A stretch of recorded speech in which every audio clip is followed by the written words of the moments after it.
For 11 years, on the exact same night every year, someone vanished from the shores of Miller's Lake. 11 victims, 11 unsolved cases. Every single file landed on the desk of the same increasingly desperate detective, who, year after year, found nothing. No body, no weapon, no witness. Only a single detail he never told the press. Every disappearance happened on the same calendar date. Rachel Voss spent every childhood summer at Miller's Lake. Not because her family loved it there, but because it was the one place her foster placements kept sending her when no one wanted her for the season. 11 different families used that lake house over the years. 11 times Rachel arrived hopeful. 11 times by the end of summer, she was told she wouldn't be kept. When Rachel turned 26, she quietly purchased that same lake house, the one place that had witnessed every rejection of her childhood. Neighbors assumed it was simple nostalgia. What she actually intended, she would only admit years later, was to make Miller's Lake witness something different this time. Something she controlled completely. Rachel's method relied on patience, not force. Each year, she would spend months identifying someone connected, directly or loosely, to the families who had once fostered and abandoned her.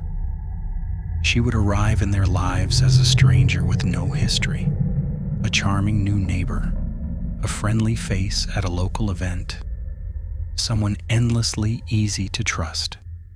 By the time her chosen date arrived, her own birthday every single year, she would already have an invitation waiting.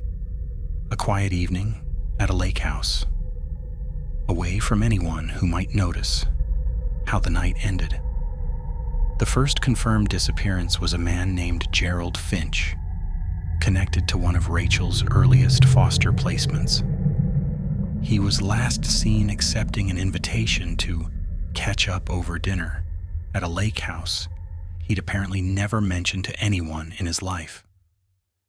His car was found in the driveway the next morning, keys still in the ignition, dinner still set at the table for two. Rachel herself reported him missing 3 days later, describing herself only as a concerned new acquaintance.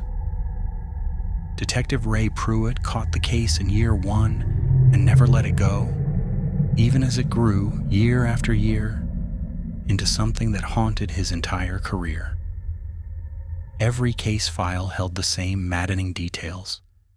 No forced entry, no physical evidence, no consistent description of the last person seen with the victim.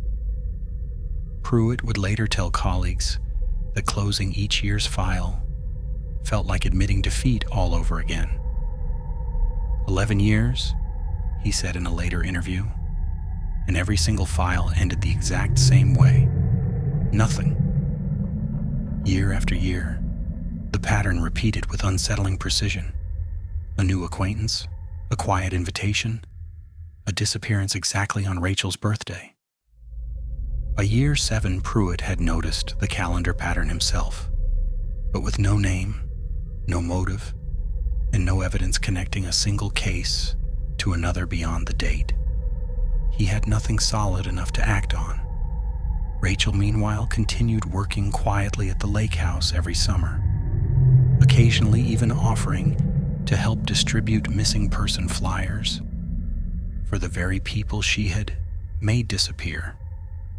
The 11th disappearance was different. The victim was the last of the 6 adults Rachel had originally set out to find. The final name on a list she'd carried, quite literally, since she was 18 years old. After his disappearance, instead of vanishing back into her quiet routine as she had 10 times before, Rachel closed the lake house, sold nearly everything she owned, and drove directly to the nearest police station. Detective Ray Pruitt, 11 years into a case that had defined his entire career, finally sat across from the person responsible. Rachel Voss confessed calmly, methodically, providing dates, names, and locations that closed all 11 files in a single afternoon. When Pruitt asked why the pattern always fell on her birthday, Rachel reportedly said only, "Every year on that day, I used to wait for someone to come back for me.